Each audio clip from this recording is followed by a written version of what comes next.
Imagine trusting someone with your life, someone who promised to protect you, someone your children called daddy. Now imagine that same person inviting you for what seemed like a peaceful family weekend, taking you out for lunch, smiling in family photos, only for you to disappear without a trace. And for years, the man everyone believed should have been searching for you was actually the one who buried you.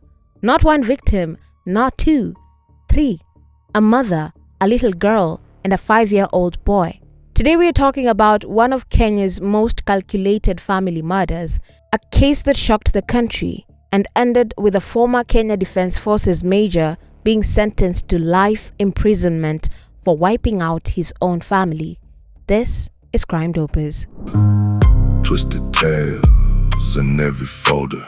Truth runs hot while the trail gets colder. Crime Dopers. We don't look away. Hello everyone, I'm Wanja and welcome back to Crime Dopers, where crime meets truth. If you're new here, thank you for joining us. If you've been a part of this community for a while, welcome back. Before we begin, I'd like to remind everyone that this episode discusses domestic violence, child homicide, and family loss. Our goal is never to sensationalize tragedy, no. We tell these stories because every victim deserves to be remembered. Every family deserves justice, and every lesson could save another life. Now, grab your headphones, settle in, because today's story isn't just heartbreaking, it's terrifying. Not because it happened in some dark alley, not because it involved strangers, but because it happened inside a home, inside a military residence, where the people involved should have felt safest.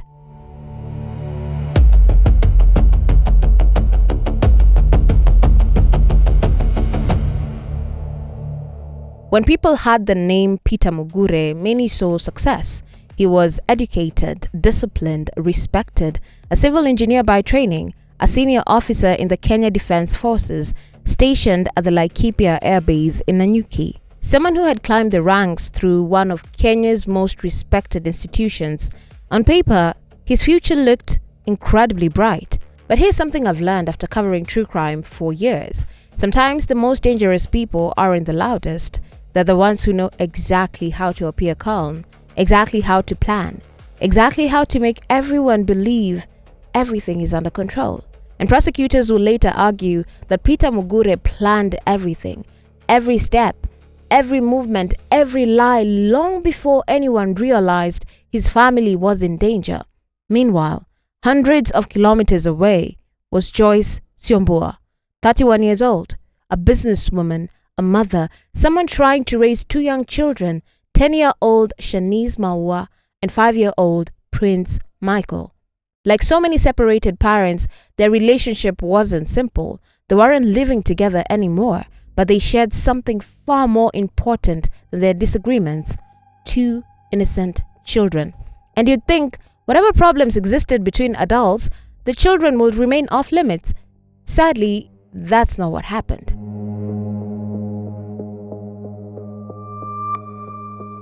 The problems between Joyce and Peter weren't new. There had already been disagreements over responsibility, particularly financial responsibility. According to evidence later presented in court, Peter initially denied being the children's father. Think about that for a second. Imagine being a mother, trying to provide for your children while also trying to prove something that should never have needed proving. Eventually, DNA testing settled the question. Peter Mugure was confirmed as the biological father. The court ordered him to provide child maintenance, according to court records. Now, on its own, child support isn't unusual. Thousands of parents pay maintenance every month. Responsible parents understand that supporting a child isn't punishment, it's parenthood. But prosecutors will later argue that this court order became the turning point. The motive, the financial obligation Peter allegedly refused to accept. Now, I want you to pause here and ask yourself something. How much resentment does someone have to carry for innocent children to become part of the problem? Because children never chose the circumstances they are born into. They don't ask adults to separate. They don't create court battles. They are simply caught in the middle. Unfortunately, that's exactly where Shanice and Prince found themselves. Court evidence will later suggest that Peter made only minimal effort to comply with the maintenance order before the relationship deteriorated further. Instead of finding a healthier solution, instead of continuing through the legal system, investigators believe something much darker began taking shape. A plan.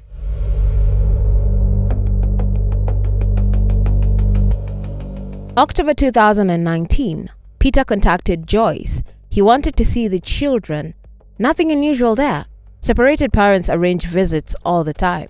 According to investigators, Joyce agreed to travel from Nairobi to Nanyuki with Shanice and Prince.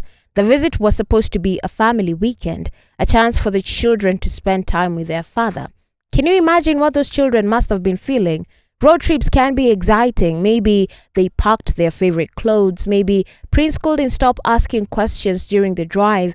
Maybe Shanice wondered what activities they do together. Children naturally believe they'll return home. They trust adults, especially their parents. And that's what makes this case so devastating. Witnesses later recalled seeing the family together. One of the final confirmed sightings placed them having lunch together at Kilimara Springs Hotel on October 26, 2019, before returning toward the military base. Prosecutors will later argue that this ordinary family outing concealed a carefully orchestrated plan. Think about that image. A family sitting around a lunch table, talking, eating, laughing. Perhaps no one around them knew that within hours, those children will never be seen alive again. No waiter, no hotel employee, no guest could have imagined this will become one of Kenya's most infamous family murder investigations. After lunch, the family returned to the Laikipia air base, and then they vanished completely. No phone calls, no messages, no one heard from Joyce again, no one heard from Shanice, no one heard from Prince. It was as though an entire family had simply, poof, disappeared into thin air.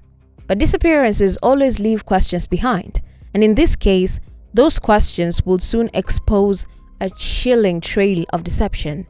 When a mother and two young children suddenly stop answering their phones, families don't wait forever. Someone starts calling, someone starts asking, someone starts looking. And in the next chapter, those desperate searches will uncover lies that became harder and harder to believe. Akamwambia nataka watoto wakifunga shule wanitembelee, sitaki nikuwe stranger kwao, tuwe tunaonana nao.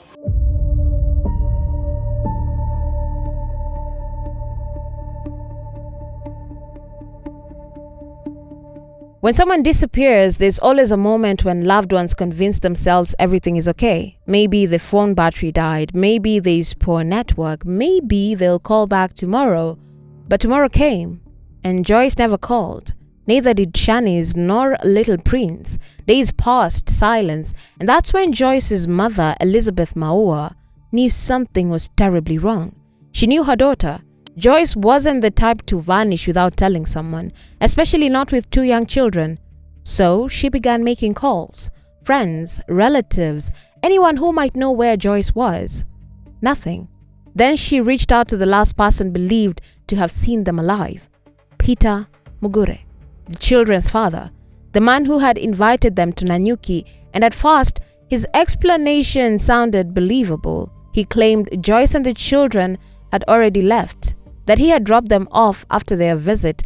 Simple, ordinary, case closed, or so he hoped. But here's something investigators often say.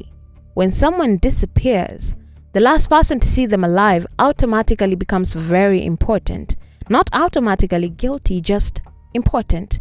Because timelines don't lie. As detectives began piecing together the family's final movements, Peter's story started developing cracks. Small ones at first, then larger ones. Eventually, the entire explanation began falling apart. Now ask yourself this: if your family disappeared after visiting you, wouldn't you be desperately helping police find them?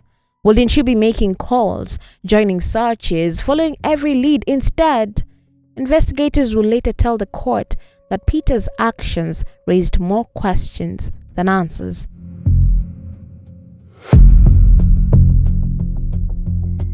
The Directorate of Criminal Investigation stepped in. Missing person investigations can move slowly, but this one felt a little different. There were 2 children involved. Time mattered, every hour mattered. Detectives began reconstructing the family's last known movements. Hotel staff confirmed seeing the family together during lunch.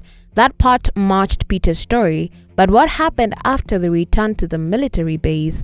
That's where things became murky. Peter insisted they eventually left. He even suggested Joyce had been picked up by another person, but investigators couldn't verify that claim. No independent witness, no CCTV showing them leaving, no transport records, nothing. Then technology entered the picture, cell phone analysis. Sometimes our phones tell investigative stories we never intended them to. According to evidence presented during trial, investigators analyzed mobile phone records and cell tower data.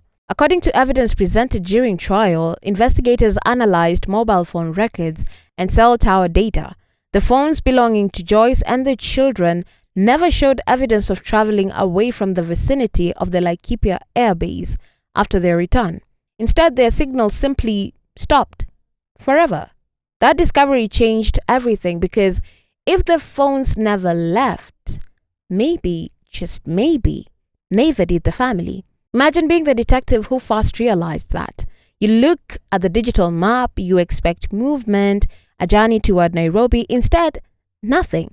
Just silence, a digital dead end, and suddenly, Peter's account no longer fit the evidence. The investigation was no longer looking for missing people, it was beginning to look for a crime scene.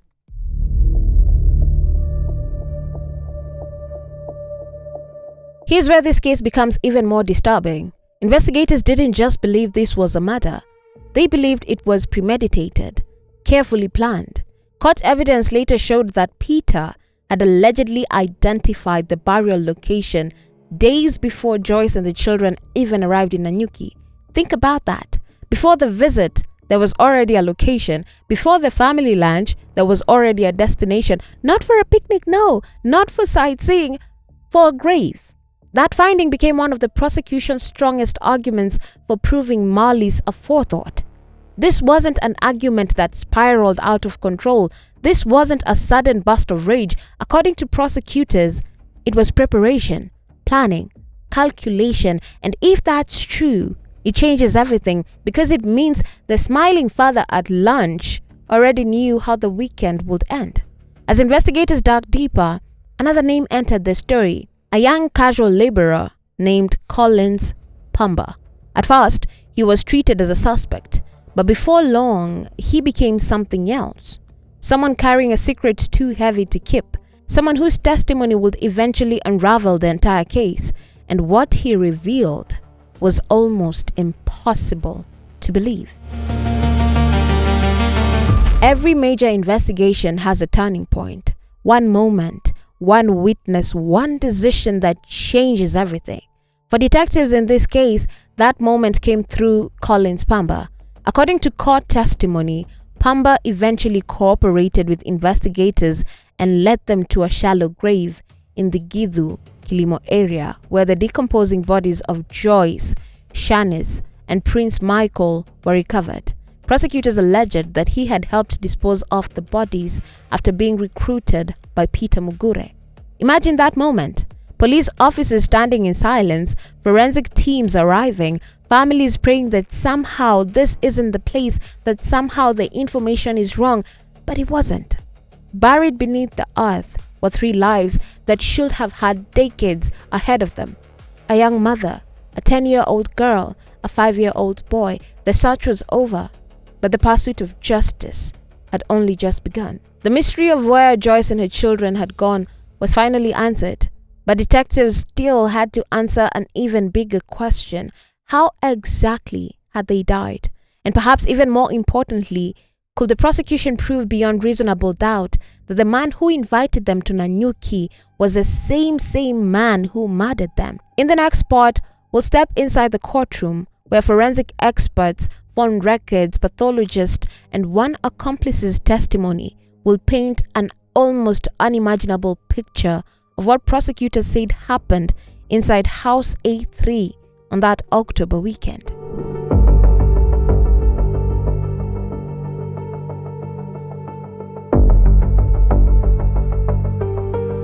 There are some crime scenes investigators never forget, not because they're the bloodiest, but because they force everyone involved to ask the same question.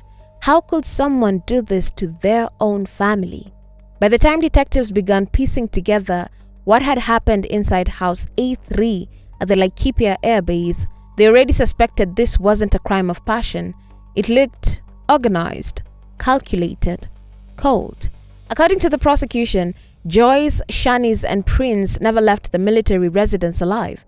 Instead, everything that happened after that lunch at Kilimara Springs Hotel pointed back to one location, one house, one suspect, one plan. Now, because there were no surviving eyewitnesses inside that house, prosecutors had to build their case carefully, piece by piece, fact by fact, evidence by evidence, and that's exactly what they did. One of the most powerful voices in any murder trial isn't emotional. It doesn't speculate. It simply tells the story the human body can no longer tell. The pathologist. Post-mortem examinations revealed that Joyce Syombua died from severe blunt force head injuries. Her children, Shanice, just 10 years old, and Prince Michael, only 5, both died from manual strangulation. Just hearing those words is heartbreaking. A mother, a daughter, a son, 3 different lives, 3 different futures taken away forever. The medical findings became critical because they contradicted any suggestion of an accident. These weren't accidental deaths, they were homicides, and the different causes of death also painted a chilling picture. Investigators believed Joyce had been attacked with tremendous force. The children were deliberately silenced, one by one. It's difficult to even imagine the fear they must have experienced, and out of respect for them, that's where we leave those final moments, because true crime isn't about dwelling on violence. It's about understanding how justice is built.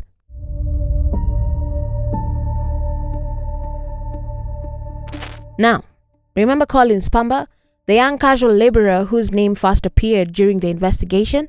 His testimony will become one of the most important pieces of the prosecution's case. According to court proceedings, Pamba admitted helping dispose of the bodies after the murder. He later entered into a plea agreement with the prosecution and became a state witness. That decision changed everything because suddenly, investigators weren't relying solely on forensic science. They had someone describing what happened afterward. According to his testimony, Peter Mugure summoned him to House A3. When he entered, he saw something that would haunt him forever. Joyce's body had already been placed inside a transparent body bag. The children's bodies were inside the bathroom.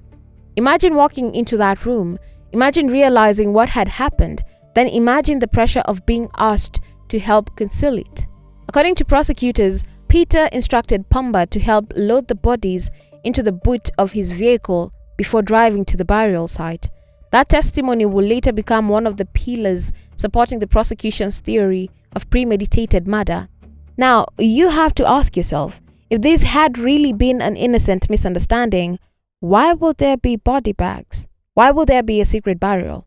Why not call emergency services? Why not report what happened? Those are the kinds of questions prosecutors asked the court, and they were difficult questions to answer. Peter Mugure maintained that he was innocent. Throughout the investigation, he denied murdering his family. One of his explanations was that Joyce and the children had safely left the military base. At another point, he suggested they had been picked up by someone else. But investigators kept testing those claims. Every statement, every timeline, every phone record, one by one, they fell apart. Cybercrime detectives examined mobile phone activity.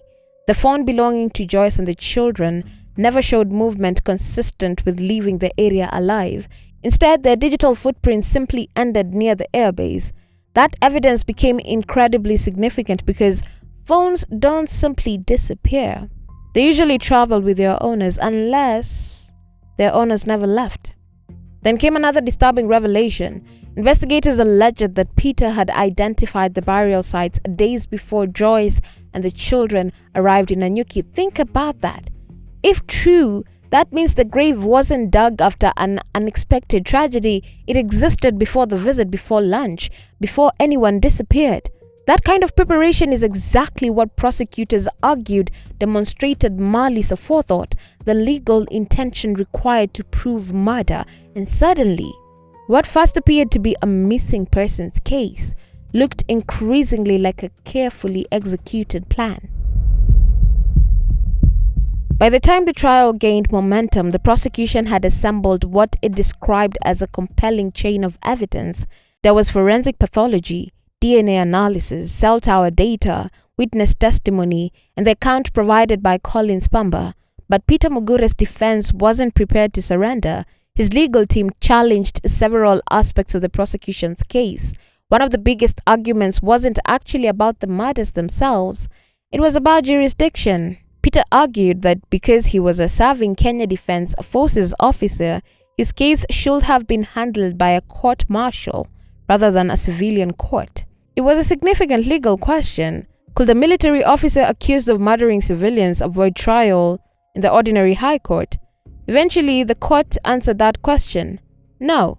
The High Court ruled that civilian courts retain jurisdiction over capital offences such as murder, even when the accused was a serving military officer. That decision allowed the murder trial to continue. It also established an important legal precedent regarding the limits of military jurisdiction. And while legal arguments continued, the evidence kept growing. The prosecution wasn't relying on one witness or one document. It was presenting an entire puzzle, every piece pointing toward the same conclusion. By now, the courtroom had had months of testimony, forensic experts, investigators, civilian witnesses, digital analysts, and one accomplice whose decision to speak changed everything. But there was still one moment everyone had been waiting for: the verdict. Would Justice Martin Maua find the evidence strong enough to convict, or would one of Kenya's most shocking family murder cases end without accountability? In the next part, we'll walk into the courtroom for the judgment that brought nearly 7 years of waiting to an emotional conclusion. But it is only the wearer of the shoe who knows where it pinches the most. It is a further altruism that it is always darkest just before dawn. For the record, my name is Major Mugure of the Kenya Defence Forces. Your Lordship, you and I have walked step by step through this highly charged and emotive public criminal trial.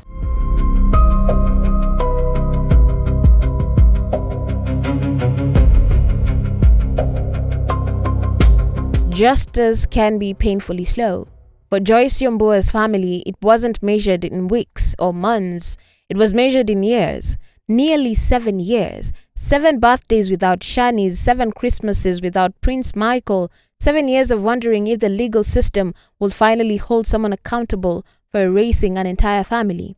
Imagine carrying that kind of grief. Imagine waking up every morning knowing your daughter and grandchildren are gone. And every account mentioned reopens wounds that never truly heal. For victims' families, a trial isn't simply a legal process. It's an emotional marathon. Every hearing means reliving the worst day of your life. Every adjournment delays healing. Every witness statement reminds you of someone you'll never hug again. And yet, Joyce's family kept showing up because they wanted one thing: justice. When the time finally came for judgment, the courtroom was silent. After listening to years of testimony, reviewing forensic reports, examining digital evidence, and considering the testimony of witnesses, High Court Justice Martin Maua delivered his decision. Peter Mugure was found guilty of murdering Joyce Syombua, their daughter Shanice, and their son Prince Michael. The judge concluded that the prosecution had proved its case beyond reasonable doubt. According to the court, the murders were not spontaneous. They were deliberate, calculated, premeditated. Justice Maua described the killings as barbaric. Think about that word. Judges choose their language carefully. They don't just use emotionally charged descriptions without reason. For a high court judge to describe a crime that way, it tells you how disturbing the evidence appeared to the court. The judgment also emphasized something deeply troubling. The victims weren't strangers, they weren't rivals. They were his own family, his wife, his daughter, his son, the very people he should have protected. The court ultimately sentenced Peter Mugure to life imprisonment, bringing one of Kenya's most closely watched family murder cases to a legal conclusion. He has not shown any iota of remorse. The offense of murder carries punishment of death. This was infanticide and femicide. These are offenses which have become very rampant in our country, and they call for severe punishment.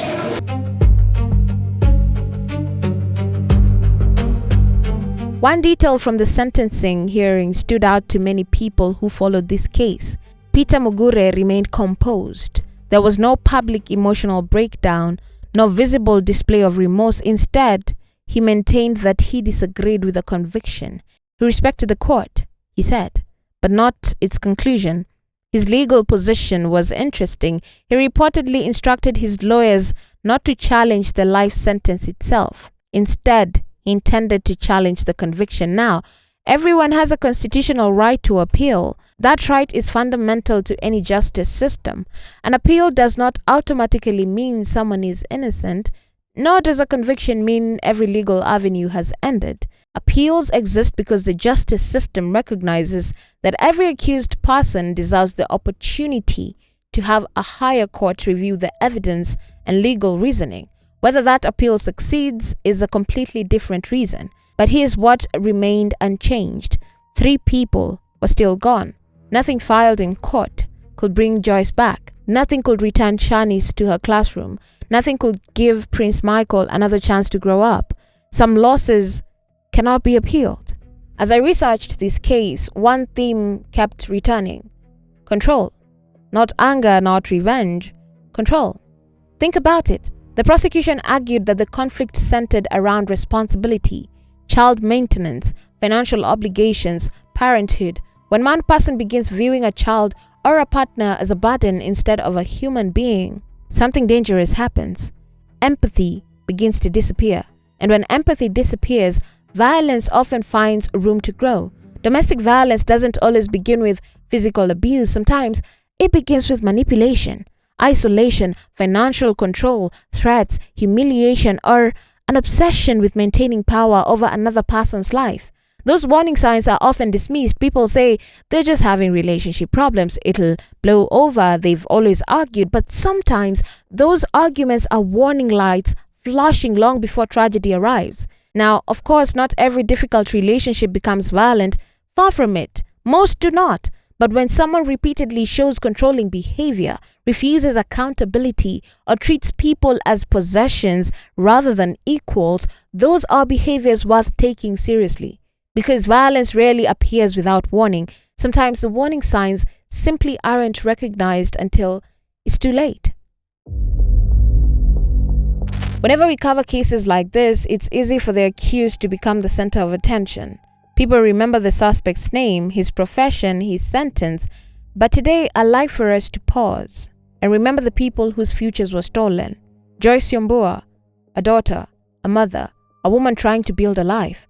Shanice Maua, only 10 years old, a little girl who should have been worrying about homework, friends, birthdays, and dreams for the future. Prince Michael, just 5, still discovering the world, still learning who he wanted to become. Children that young don't think about court cases. They think about cartoons, school holidays, playing outside, laughing, and in a single weekend, those possibilities ended forever. That is the real tragedy of this story. The court has spoken. The sentence has been handed down. But perhaps the biggest question isn't whether justice was served. It's whether tragedies like this can ever be prevented in the first place. In our final chapter, we'll reflect on the lessons this heartbreaking case leaves behind, and why remembering Joyce, Shanice, and Prince matters far more than remembering the man who took their lives.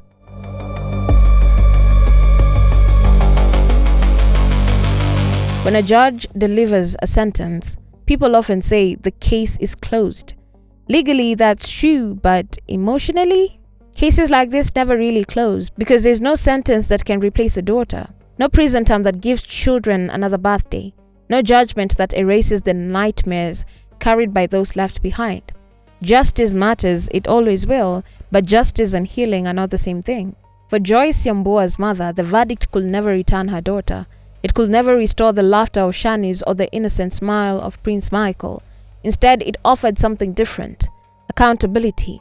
And sometimes accountability is the closest thing grieving families ever receive. As the courtroom emptied after the sentencing, one chapter of this story ended, but another one quietly began. The chapter where families continue living with loss, where birthdays become memorials, where photographs become treasured reminders of people who should still be here. And that's the chapter we rarely talk about in true crime. Because the cameras eventually leave, the headlines disappear, the public moves on, but families never do. One reason Crime Dopers exists is because every case leaves us with questions, not just about crime, but about life, about relationships, about the choices people make.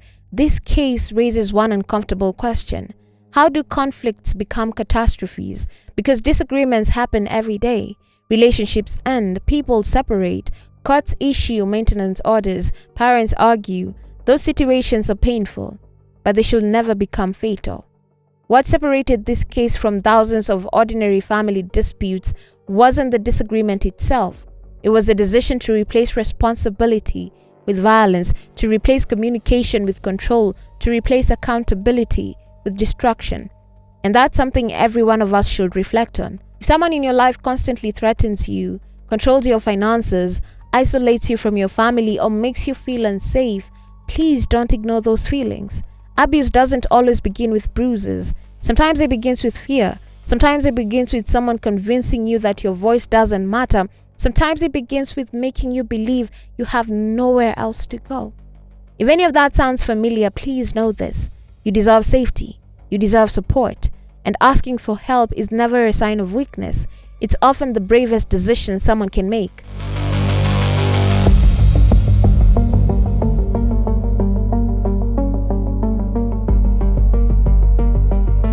There's another lesson buried in this case. Justice isn't only the responsibility of detectives or prosecutors or judges.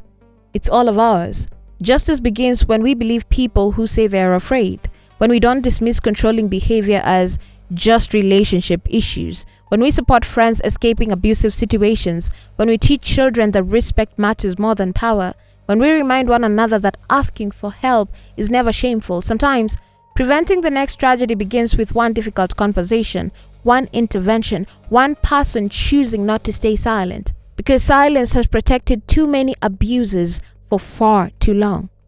Thank you for spending this time with me today. Cases like this are never easy to tell, and they're certainly never easy to hear. If today's episode moved you, I ask that you do one simple thing. Talk about it. Have conversations with your friends, your family, your children about healthy relationships, about accountability, and about recognizing the warning signs of abuse before it's too late. If you or someone you know is living in fear of domestic violence or coercive control, don't face it alone. Reach out to trusted family members, community leaders, counselors, or the appropriate authorities in your area. Seeking help early can save lives.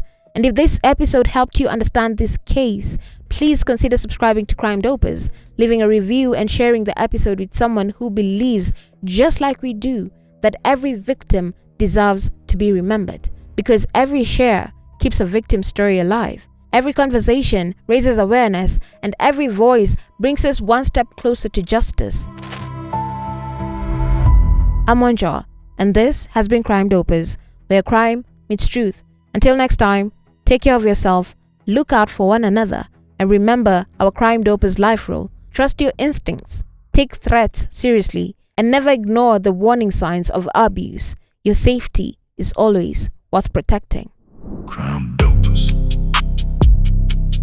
We don't look away.